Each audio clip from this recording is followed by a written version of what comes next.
Hey everyone, Daniel here from the Next Issue Podcast. Today we are doing a review for Army of the Dead 2021. But before we get going, let me bring in my guest who you will probably be seeing a lot of in this channel, Austin Estrada. Hey Austin. Hey, how are Yeah, you? now that I'm good. Now that we can go back to the movies and Yeah. actually watch these things in the theater, we'll be doing more of these things. But today we'll be talking about Army of the Dead, the most recent Zack Snyder movie, which released in theaters on May 14th and will release wide on Netflix on May 21st. Um, this first part of the review will be spoiler free. We will give you plenty of warning when we get to spoilers, but we definitely wanted to just go over a quick spoiler free review because a lot of we are watching the movie early technically because we we just wanted to go to the theater to watch a movie. That's right. So Army of the Dead, like I mentioned, directed by Zack Snyder, also written by Zack Snyder, stars Dave Bautista, Ella Purnell, Omari Hardwick, Ana de la Reguera, Theo Rossi from Sons of Anarchy fame, shout out, Matthias Schweighöfer, ooh, Hiroki Sanada, and a whole cast of Tig Notaro, which we'll probably talk about in a little more detail. Yeah, the cast is great. It's a lot of fun. As of recording, this movie sits at 74% on the Rotten Tomato meter, 81% with the audience score, which is one thing I do want to kind of disclaim. Austin and I definitely fall under the audience score for most of these movies, not the critic. So if you're looking for the critical review, we appreciate you stopping by the channel. Stick around and like the video, but then you can go find the critical review because we're not movie critics, right? There's a lot more analysis that definitely goes into being movie critics, but we are movie fans. Um, Yes, for sure. yeah. Last but not least, the Metacritic score sits at 56 on the critic side and a 7.8 on the user score. So that's the user score is pretty even on both Rotten Tomatoes and Metacritic, even though Yep. they kind of take their metrics are a little bit different. So Austin, you want to tell me a little bit about before we get started? How did you watch this movie? What kind of theater and all that? Because I think that makes a difference. In Yeah, so I went to Cinemark and I saw it in XD. So I guess it's kind of their like Dolby IMAX version that they have. Mhm. It's not IMAX, but it's like their Dolby Yeah, style equivalent to the what we're used to, the AMC's. yeah, because Cinemarks do have IMAX screens. Or at least the one I went to has one. I didn't watch it on IMAX, but Yeah, I think that's like the only true IMAX. I think that one's true IMAX. It's not like faux IMAX that yeah, like the like AMC. yeah what they call baby IMAX. Yeah. Um, okay, cool. Yeah, I just figured it was time to go back to the movies to watch live action because I did go back to watch some anime. Um, and this was the perfect choice I feel for me to like go back and let's kick it off with a. This Zack looks like a real Snyder. a blockbuster. Zack Yeah. Snyder's spectacle. Uh, I'll start off with one of my, I guess, criticism more negative. The movie is 2 hours and 28 minutes long. It's a little long, but I do love as we just watched the Justice League Snyder cut. Like we know that Zack Snyder is a director that likes to indulge in the big moments in movies, Yep. and this movie has a lot of that too. Yeah, Uh, for it's sure. it's not as extended as some of the scenes that we get in Justice League, but you definitely get some scenes where you really are just kind of living in it. It doesn't like I'm sure people that edit movies can tell you this could have stopped a little bit here earlier or whatever. Yeah. Um, but I didn't mind it because the pacing was so good. Yeah, Um, for sure. it was just when we were getting to it, I was like, oh yeah, I've been here for 2 hours and we still have 30 minutes to go. Uh, um, Yeah, and it was tough for me since I definitely did not realize. I should have known, but I definitely thought zombie movie. It's got to be like hour and a half, hour Yeah. 40 minutes, and so I went to see it at 10 o'clock at night. So I didn't get out till like 12:45, something like Oh, that in the morning, and uh, yeah, Army of the Sleep. yeah, Um, so as I mentioned earlier, this movie has a gigantic cast. And my favorite thing about the cast is that they all kind of bring in their own flavor. They're all so charismatic. Uh, and we'll go more into details as to all the characters when we get into spoilers. But the cast, I think, is fantastic. They they really form as an ensemble and kind of just really you learn to care about the characters very quickly. Uh, you get their backstory as the movie progresses, so that kind of makes you more familiar. It makes you kind of feel part of the team almost. yeah, yeah.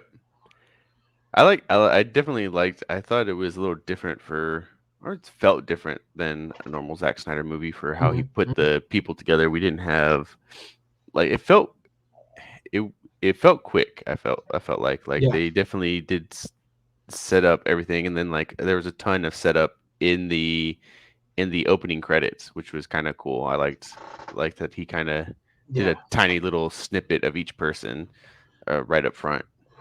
This, this movie kind of get me in trouble, and I hopefully this doesn't turn anybody away from the film. But it felt to me like Zack Snyder, as he was writing this, he was thinking a little bit like, what would I do with a Suicide Squad type of ensemble? Yeah, yeah, And I mean, they're going into a zombie fest, as we saw in the trailer. So like, yeah, people are gonna get hurt, yeah, to say the least. yeah. Um, I also want to say this feels like my favorite video game movie, even though it doesn't come from a video game. Like How so? it just it just really feels like you're getting through the different levels of a video game and things are happening. Then you get those scenes where the action just goes off and it's all action. Yeah, yeah, yeah. Uh, Okay. you know, Yeah, you got different stealth missions because each member of the team has their own part they play. yeah, So even though this is not based on a video game, because this is something Zack Snyder has been working on for a while, it just feels like kind of like a video game. Um, as far as the storytelling, like it keeps building and building, which is obviously just also like what movies do, but it felt very video game to me. yeah, yeah. I can definitely see that, like a Left 4 Dead style or something like that. Yeah, something like that. Exactly. I couldn't think of some of those titles, but now that you bring up Yeah, Left 4 Dead, that's probably the perfect place. Another big part of the movie that is very to the sensibilities of the director, it's the music all over the place. yeah. Zack Snyder uses various covers of popular songs to just kind of bring in those quick montage or like just scenes playing over action scenes. Yep. Uh, there's a really cool cover of Viva Las Vegas Is that we that the get. beginning, right? I think so. Yeah, Yeah, I yeah, think so. yeah. It's one of those big moments in between. And then there's also a cover of the Cranberry Zombie, Oh yeah, which is very apropos. And for anyone that's watched some Zack Snyder movies, at the end of Dawn of the Dead, we get a lounge singer version of uh, Down with the Sickness.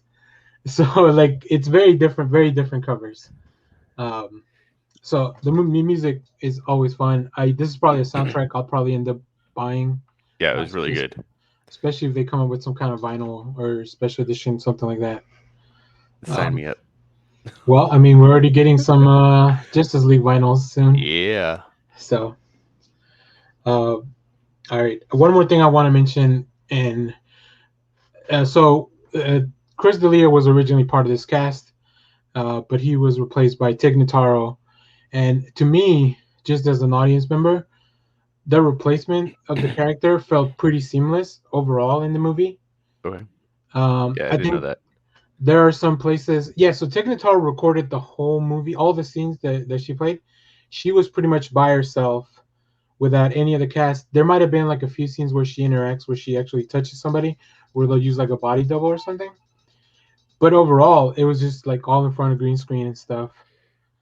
Um, Does she? I don't know that she touches anybody. I yeah, know there's a couple of times that she goes up and she like talks close to mhm, somebody, but yeah, you know what? Now that you say that, like, yeah, I can definitely see that that they just stuck her in there. That's yeah, because yeah. Like, that was one of the things that I was going to mention is that mhm. she just didn't seem. I mean, she was great. I liked her, Oh, but like she's definitely like yeah, not part of the group like everybody else is. right, right. Uh, yep. So all this was shot pretty much last year till very recently. Uh, and there's some really good articles online about how all the technology that was used for that. This is something that I love to see the behind the scenes of just the making of this movie, because this movie was made obviously during the pandemic with a very small crew, um, but it has a really big cast. So those things. I mean, also you have a lot of extras with zombies and stuff. Yeah, So yeah, balancing that stuff. I can't even imagine being a director that has to deal with all that stuff on top of just making a movie for right. Netflix. Yeah. Is there anything else that's non-spoilery that you want to touch on before we move on to spoilers, Austin? Just, it was a lot of fun action. Um, we get started pretty quickly, so, Yeah, if you're down for that, then you'll enjoy it. yeah. Like I mentioned, this movie will be out on Netflix on May 21st. So if you feel like still you don't feel secure to go to the theaters, or you just don't want to spend the money to go to the theaters to watch God, this for movie, real. um, I I mean, I'm gonna rewatch it when it comes out on Netflix, because I want to go through all those things that we just kind of talked about and that we'll talk about in a little bit. Yeah, for sure. Yeah, definitely. I'll have to watch it again with Christina, and like I said, it was a lot of fun. It didn't. Not the kids though. Well, no, no, This I'm is just kidding. this is a hard R, Yes, it is. From the get go, especially from the yeah, from the start, I was like, okay, good thing we didn't bring any kids yeah. here. Okay, so this has been our non-spoiler review. I want to thank my guest Austin for joining me. Uh, Coming up, you'll also see a spoiler-filled video. So go look for that in our channel. Share, like, subscribe, comment. We'll be doing more movie reviews. So once again, I want to thank Austin for joining me, and you guys have a good day. Bye bye.